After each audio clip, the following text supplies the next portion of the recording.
everyone, it's Raina. So this video is for those people who have their sun in the 11th house in their natal chart. The sun is who you strive to become. So think about your sun sign. Whatever those qualities are, you really value those qualities and you want to become more and more like those qualities and whatever your sun sign stands for.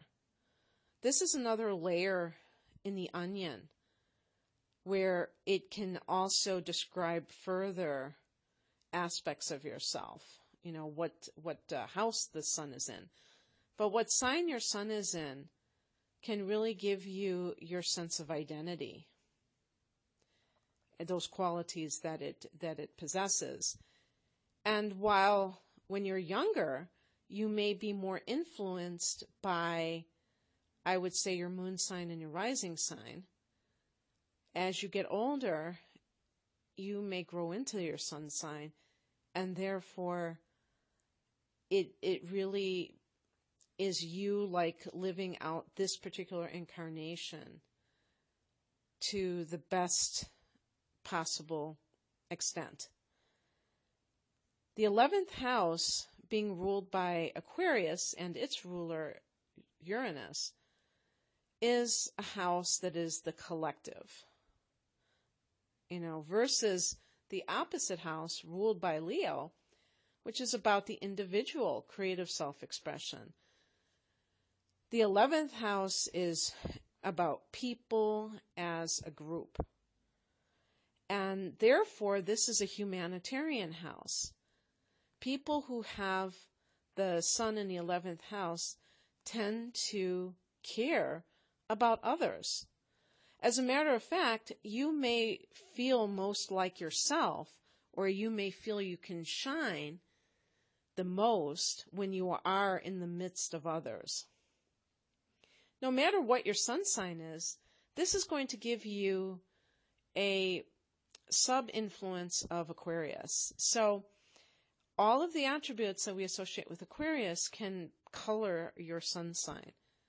So if you are a sun in Cancer and tend to be a homebody, you may be more of a social butterfly, or, there's other signs that I associate as homebodies, maybe a Taurus, maybe a Capricorn, where you're not necessarily interested in just schmoozing with multiple people. You may have friends, but you may not just enjoy those kinds of situations with a lot of people. As a matter of fact, I mentioned Cancer, and I could see a sign like Cancer really kind of taking like a duck to water to the 11th house, because Cancer is a sign of the mother, and therefore they can nurture that group. So you could be the kind of person who loves to volunteer for different causes, and then you're the cook, or you're taking care of the children that are at the, in the child care part of it, while the other people are kind of, conspiring to help the planet or whatever it is. So the humanitarian concerns can be just about bettering society. So I put down social justice warrior, and it's slightly joking. I don't mean that in any kind of derisive way, although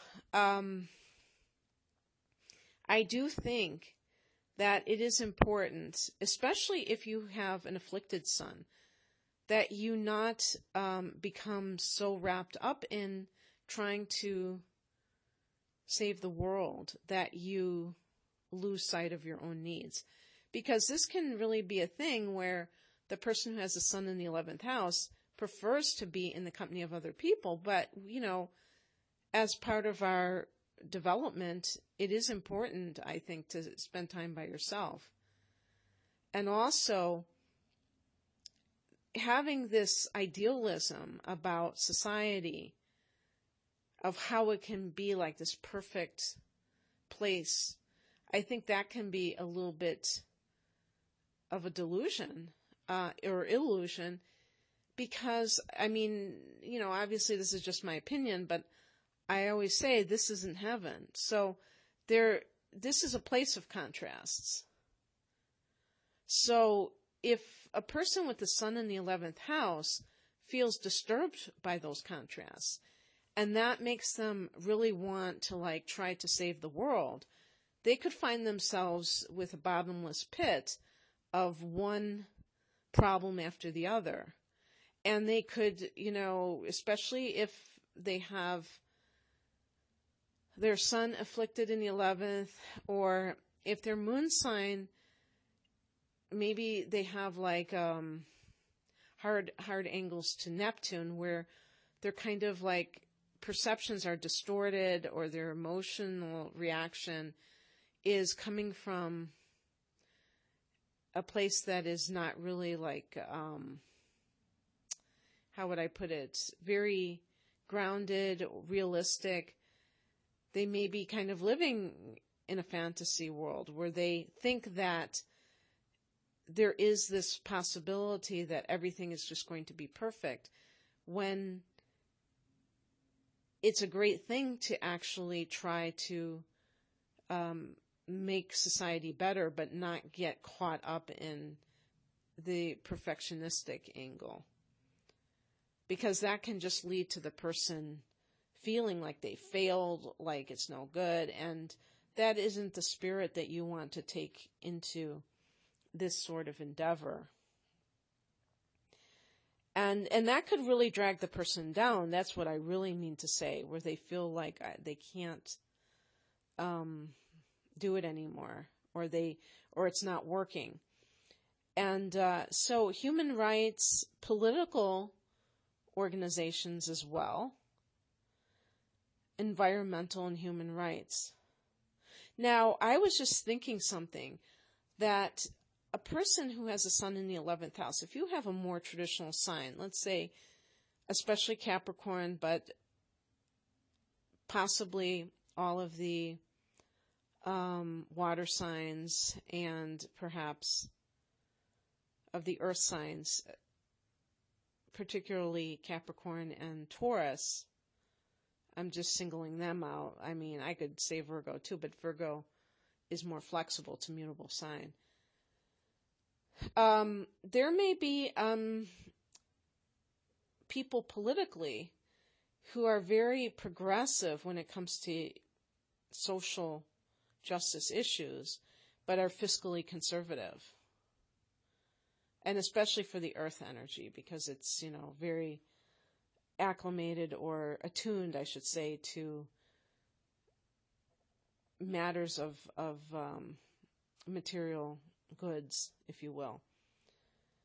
And so they may have it, and it really isn't a contradictory nature. It's just that they have two parts to themselves, and they may be very even future oriented, super progressive with the sun in the 11th. But then they have certain issues that they are very strict about, for instance, as I just stated, the issue of finances. The idea of collaborating with others is really attractive to you. And that's where you shape your goals, is with others. The 11th house is the house of hopes and wishes. So there is quite a bit of idealism here to begin with. And this just makes you much more wanting that kind of connection with others in order to create this idyllic version of life. And you may even have plans along those lines, where you want to get together with like-minded people and form some kind of collective, maybe even living situation. You want to live with others that are in that same with that same mindset. But in any case, you just don't want to see things from your own set of eyes. It's we versus me. And you really resonate with that idea of it's not every man for himself, but we're all in this together. We're all in this together. And that, I don't know if I used the term before, but you are very sociable. And so you're comfortable dealing with people and probably dealing with people who are different. You may ultimately do best with like-minded people because you are progressive, but you can tolerate people a lot better than some of us can probably. And you really, I once read this definition of extroverts versus introverts, and they said that extroverts derive, they get energized from their contact with others, and introverts get depleted energetically when they're dealing with others. That's like the best thing that I've ever heard, and that really nails it. And I'm definitely more of an introvert. But I think that under the right circumstances, even though I don't have the sun in the 11th house, I would feel more comfortable. But it's hard, this is like about finding your tribe sometimes and feeling like you are in the midst of it all, the center of attention sometimes. When the sun is in the 11th house, you can be a great leader, and you may be a leader among your friends, or if this is not necessarily just kind of like, friend situations, but more like group situations that have a more serious intention, you could be the leader of the group because the sun kind of can take center stage. And your friends can even help you in different ways. You may have influential friends, but if you have Leo on the cusp of your 2nd or 8th houses, which are the money houses, you can possibly receive financial gain from these people. They might give you money. And if you're a woman, you may have a lot of male friends. And, actually, I'm going to be doing the moon signs next. And I remember that the moon in the 11th is somebody who has a lot of female friends. But this type of scenario, a woman who has a lot of male friends, how does that work out if you are married or, have a significant other? Will they appreciate that? And actually, for either gender, your significant other may resent your involvement with all these other people.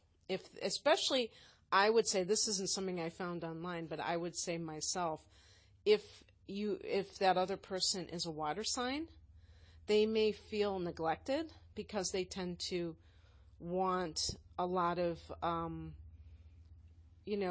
close contact with a loved one. If your if your significant other's sun sign is Taurus, they may, especially if they have Venus in Taurus, they may be possessive and feel like the sense of that your friends are more important than your relationship with them, and that can cause friction. So it really is kind of an interesting situation. And if you are, like I said, if you're like a Cancer, you may kind of nurture the group. If you are a Scorpio, you may have, I would even say like for a Scorpio, you may like groups that have kind of a covert type of a vibe to them. I was going to say secret societies. I don't really like to say that, but maybe even like something that is on the stealth side, like a political group that, is very private, or a private club, something like that, but there's where you are involved in a social setting, but it also has that kind of a secret vibe to it. Or, even online, like the 11th house is the online community too, because the collective plus technology equals the internet, right? And so those of you who are into conspiracies and who want to network with others, 8chan, the 8chan board that has been dismantled. But you might find another group to belong to that very few people know about, but only those people that really are connected to it. So, any sign can, if you're a Leo and you have your sun in the 11th house, you definitely would have that leadership ability and charisma. That's one of the things we don't talk about. What is leadership ability? Well, you might have organizational talents, but charisma is such a big part of it. And even somebody who becomes a politician, and maybe, who knows, maybe this is the placement for a politician. But a politician has to have a certain amount of charisma. Well, that's not necessarily true, I guess. There are a lot of boring politicians, but the ones that really stand out, let's put it that way. And a Leo person might have that theatrical aura, but they're using it for a serious cause. Whereas Leo, sun in the 5th, is like the consummate performer on stage for their own kind of a benefit as an individual talent. But this is more for the benefit of humanity. And an Aries sun in the 11th can be a real mavericky maverick, somebody who is very rebellious, but taking it with the group. Maybe you favor groups that are radical. And Aquarians are radicals too, because they're very unpredictable in their behavior. So Aries, Aquarian suns, Sagittarian suns, especially, could be like this. Let me see if there's anything else I wanted to say.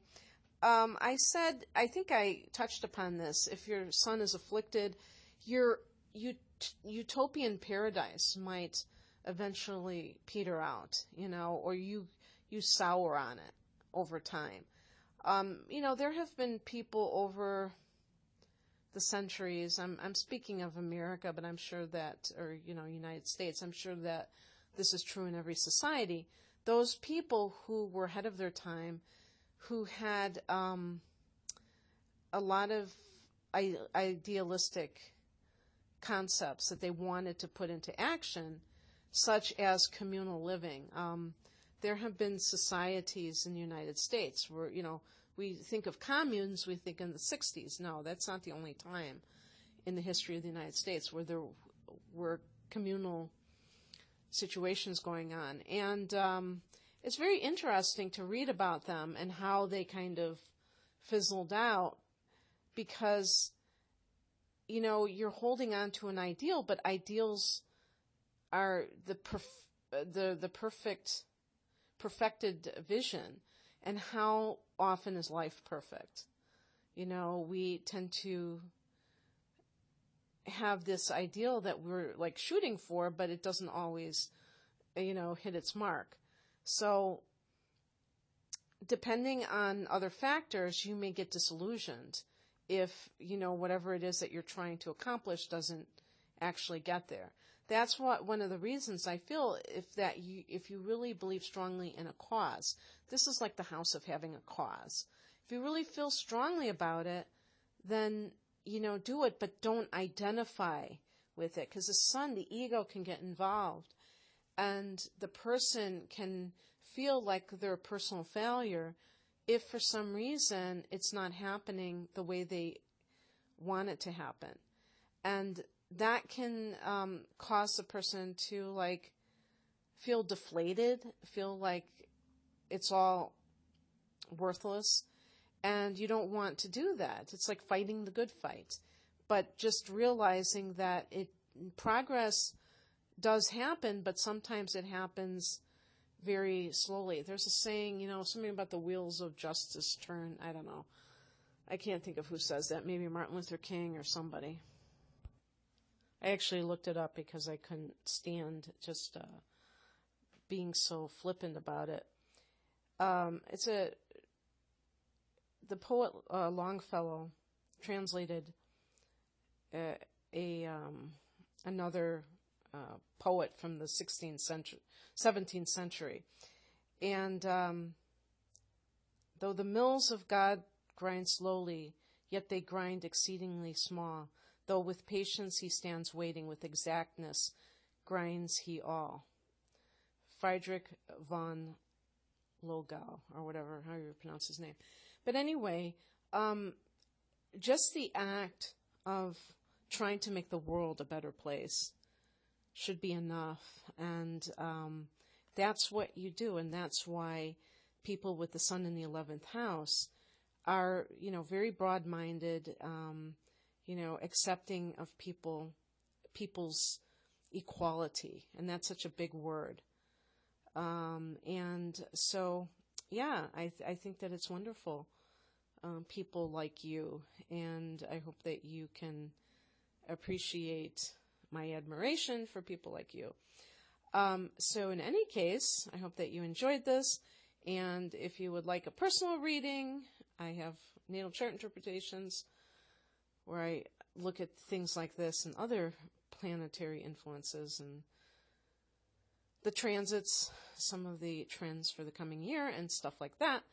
My website is rainamoonastrology.com, and the link is below. Thanks for listening. Bye.